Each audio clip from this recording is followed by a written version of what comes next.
Those rollers in the cruiser probably hadn't croaked anybody in a week. I really didn't want them to break their luck on me. The two held on to me like I was Sutton. The white rollers shut off the spotlight and moved slowly down the street past us. The shorter one had handcuffed my hands behind me. He showed his buddy the picture. They looked up at me. The taller one said, "Yeah, it's the bastard, all right. Look at the eyes." They searched me head to toe. They saw the lone saw buck I had. They hustled me back around the corner. We passed the skinny black joker standing on the corner. He nodded at me. I recognized him. He was in my building. I had sent him for groceries and change for the phone a dozen times. I got a fast glimpse of the picture as the roller slipped it back inside his coat pocket. It was me. I remembered the pearl gray shark-skin suit and black shirt. Top and I had been together 4 years ago. The two white rollers who had hit on us hated Top because he had white whores. They wouldn't take a payoff. They booked us on suspicion of homicide and mugged us. Top and I were out in less than 2 hours. It was the one and only time I had been taken in on the fast track. They put me into the rear seat of an unmarked Chevy. They were in the front as the tall one drove away. I said, "Gentlemen, it's not going to put any scratch in your midst to take me in. Let me give you the price of a couple of fine vines to cut me loose." Slim said, "Shit, you couldn't cop one bullshit vine in a hock shop with the scratch you're carrying." I said, "I got more scratch at my pad. Knowing I'm Iceberg, you can believe that, can't you? Just run me by there, I'll get it. Lay a couple of C's apiece on you and fade away. How about it?" Slim and Shorty looked at each other. Shorty said, "You think we're suckers. You got a federal warrant for white slavery outstanding.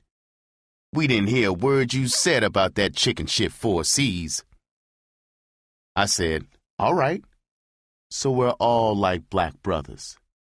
The bad difference is the FBI wants to lynch your brother in court. You gonna throw me to the white folks for hanging?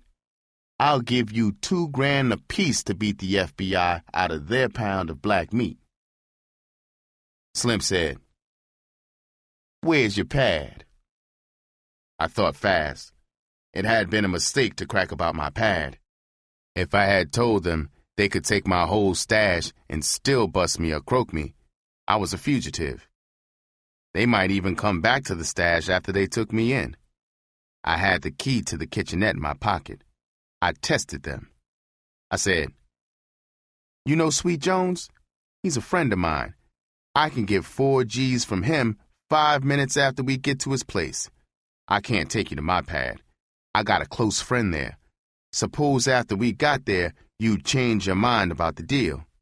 You'd have to book him for harboring me." Slim said, "We can't cut you loose. We couldn't do it if you gave us 40 G's. I just remembered you were in that spotlight back there. One of those downtown men could have made you. Sorry, brother, but what the hell? Federal joints ain't bad to pull a bid in. Thanks for popping up like you did. You make a great pinch for us." Chapter 16. Away from the track. They locked me up in Central Jail. At dawn, a jail trustee brought a basket of bologna sandwiches down the line of cells. A moment later, another trustee brought a gigantic kettle of black stinking chicory. I passed up the delicacies. The tiny cell was too small for 2 men. 8 of us were in it. I was lying on the concrete floor. I was using my rolled-up Benny as a pillow. My lid shielded my eyes from the bright bare bulb in the corridor. My cellmates were bums and junkies. 2 of them were getting sick. They were puking all over. The bums were stinking almost as bad as the junkies. A drunk lying beside me dug his fingernails into his scalp and crotch over and over. He scratched his back against the floor. He had to be lousy. It was rough going for a pimp, all right.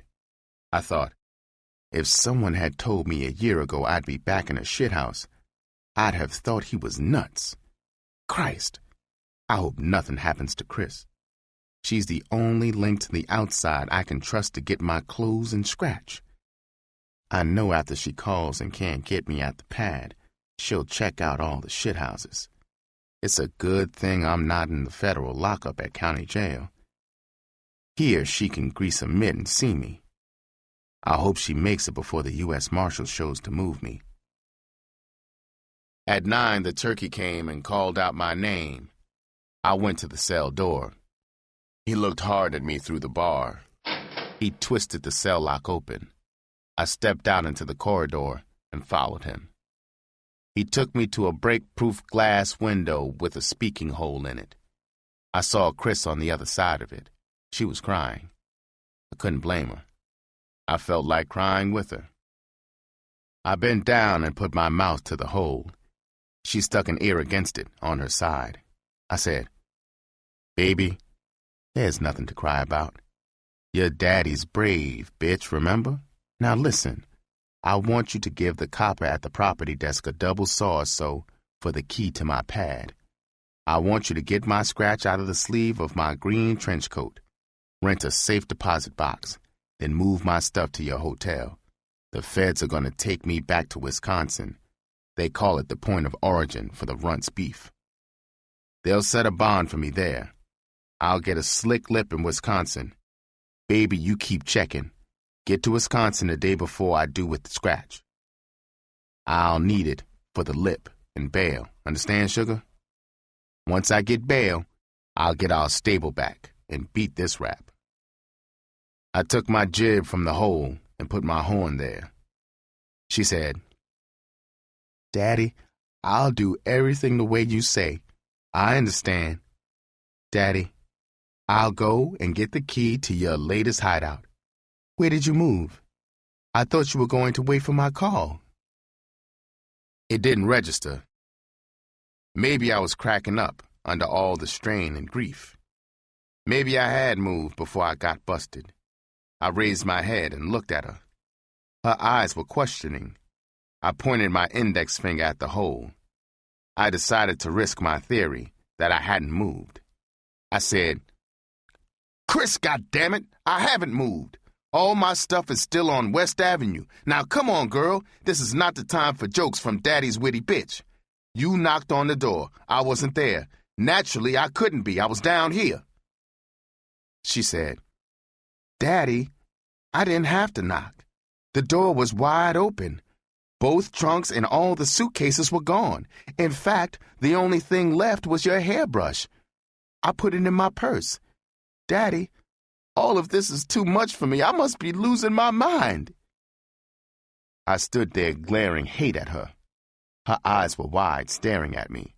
I thought, Poison or Sweet has stolen this Judas bitch from me. I'm in a cross. One of them has rehearsed this bitch. She's a son of a bitching actress. A sucker looking at this innocent look she's got would have to buy the con. I hate this bitch worse than I do the Runt. If I could just get my hands around her throat, I'd love to see her tongue turn black, flopping across her chin. Well, I can't croak her through that glass wall, no matter what. I've got to stay iceberg. I can't let her take back a chump emotional scene to report. She and her new man are not going to get their kicks at my expense. I turned and walked away from her. I saw the turnkey at the far end of the corridor with his back to me. Good thing for me, he hadn't been close enough to lock me back in the car right away. I was 20 feet from her when it exploded in my skull. I thought, "It's the skinny flunky! It's the skinny flunky! It's the bastard that saw me get busted. He rushed back and sprang that spring latch. I gotta go back to Chris and really play some game. If she gets hip I don't trust her, she'll blow for sure. She's the only stick I got to fight with." I turned back toward her. She was still standing there. She was crying harder than before. I walked to the glass and spoke into the hole. I said, "Chris, a joker in the building saw me get busted. He cleaned me out. Baby, we've been so close. I had a crazy thought that if you'd been there, I wouldn't have been robbed." "What the hell, sugar? I'm the bastard that kept you away. It wasn't your fault at all. Christ, I'll be glad when this is over. Give a lip here in town a half a yard or so. Have him come to county jail and bring me whatever papers are needed to sell the hog. Get the slip on the hog from the property desk. It's in my wallet. We should get $2,500 or so for it. Bring that scratch and all you can hump up onto Wisconsin." They moved me to Wisconsin. Chris came to county jail there and put $3,000 in my jail account. Mama came to see me. She was in pieces. She thought the government was going to give me 50 years. At my hearing, bail was set at $20,000. A bondsman put up the face amount. His fee was 2 G's. I got the state's best criminal lip. I gave him a G retainer. Chris and I went back to the track. I stayed out on bail 4 months. I had 2 turnouts and 3 seasoned whores during that time. None stayed longer than a month. Everybody in the street knew about the rap over my head. I guess the whores didn't want to fatten a frog for snakes. Sweet and I didn't see much of each other. I didn't feel close to him anymore. I was a pimp on the skids. Poison was top pimp. Every slat I got my hands on, I wired to the lip. I had to. I was getting one continuance after another. Finally, I went to trial. The Runt and Ophelia were there. They were afraid to look at me. They gave the government a penitentiary case all right. They grinned at each other when I got 18 months. Mama fainted. Chris boo-hooed. I had a good lip, though. With the counts again,